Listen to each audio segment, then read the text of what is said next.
तो hey guys, welcome to my channel. तो आज हम लोग पढ़ेंगे यूटेराइन रिलैक्सेंट। ठीक है, यूटेराइन रिलैक्सेंट्स को हम लोग टोकोलाइटिक्स भी बोलते हैं। ठीक है, ऐसी ड्रग्स जो इनहिबिट करती है यूटेराइन कॉन्ट्रैक्शंस को, उनको हम लोग क्या बोलेंगे? टोकोलाइटिक्स। ठीक है, यूटेराइन रिलैक्सेंट का मतलब क्या है? ऐसी ड्रग्स जो हम लोग यूज करते हैं यूट्रस को रिलैक्स करने में। ठीक है, क्लासिफिकेशन पढ़ेंगे जो कि बहुत इंपॉर्टेंट है। फर्स्ट है प्रोस्टाग्लैंडिन सिंथेसिस इनहिबिटर। ठीक है, पहला क्या है? Prostaglandin synthesis inhibitor. इसमें क्या आ जाता है हमारे पास? It's like indomethacin. ठीक है, इंडोमिथासिन दैट्स इंपॉर्टेंट, याद रखना है। Indomethacin is prostaglandin synthesis inhibitor. ठीक है, इसका मैकेनिज्म ऑफ एक्शन क्या है? ये क्या करेगा? इनहिबिट करेगा प्रोस्टाग्लैंडिन की सिंथेसिस। ठीक है, और यूज़ कहाँ पे करते हैं? Relief of dysmenorrhoea. डिस्मेनोरिया का मतलब क्या होता है कि देखो पीरियड्स में सुना है ना कि पीरियड क्रैम्प हो रहा है, पेन हो रहा है उसमें, तो उसके लिए हम टर्म यूज़ करते हैं जिसको हम लोग बोलते हैं डिस्मेनोरिया। ठीक है, उसको रिलीव करने के लिए हमें जो मेडिसिन है वो यूजुअली यही दी जाती है, इंडोमिथासिन। क्लियर है? इसका एडवर्स इफेक्ट ये है कि पल्मोनरी हाइपरटेंशन हो सकता है। क्लियर?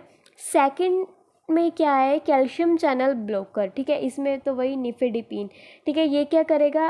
कैल्शियम चैनल ब्लॉकर मतलब क्या है कि जो कैल्शियम का इनफ्लक्स है उसको इनहिबिट करेगा। ठीक है, जो कैल्शियम चैनल ब्लॉकर्स है वो एज अ टोकोलाइटिक हम लोग यूज़ करते हैं।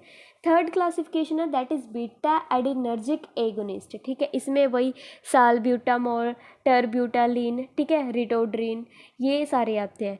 ये क्या करते हैं? बीटा 2 रिसेप्टर पे एक्ट करते हैं। किस पे एक्ट करते हैं? बीटा 2 रिसेप्टर पे। साइड इफ़ेक्ट क्या है?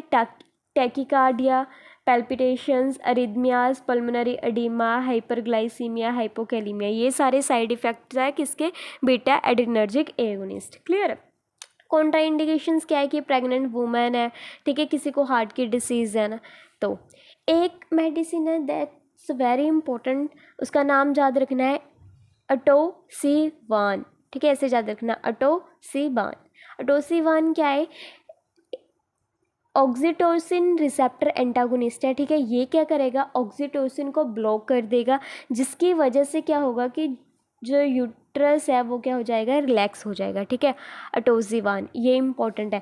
मैग्नीशियम सल्फेट को भी हम लोग यूज़ करते हैं।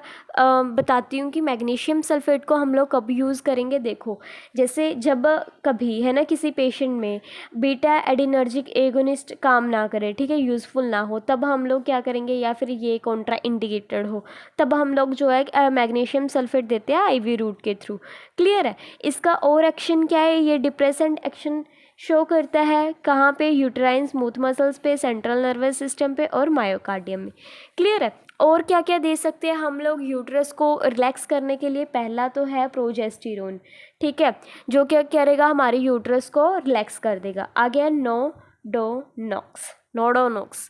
ठीक है, इसका मतलब क्या है? ये क्या करेगा? ये भी टोकोलिटिक इफेक्ट शो करेगा। आ गया हेलोथिन।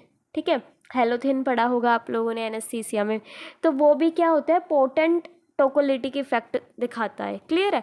यूजेस क्या होते हैं? हमें यूट्राइन रिलैक्सेशन की ज़रूरत क्यों पड़ती है? अगर किसी को प्री टर्म लेबर हो रही है, किसी प्रेग्नेंट वुमेन को, ठीक है, तब हम लोग क्या दे देंगे उसको? यूटेराइन रिलैक्सेंट दे देंगे। ठीक है, थ्रेटन्ड अबॉर्शन में भी, डिस्मेनोरिया में मैंने बताया, डिस्मेनोरिया में हम लोग कौन सा देते हैं ज़्यादातर? इंडोमिथासिन। क्लियर है? I hope you understand. तो एक बार इसको अच्छे से रिवाइज कर लेना। ये था हमारा short topic, uterine relaxant and ये। ठीक है, तो देख लेना अच्छे से, इसको पढ़ना।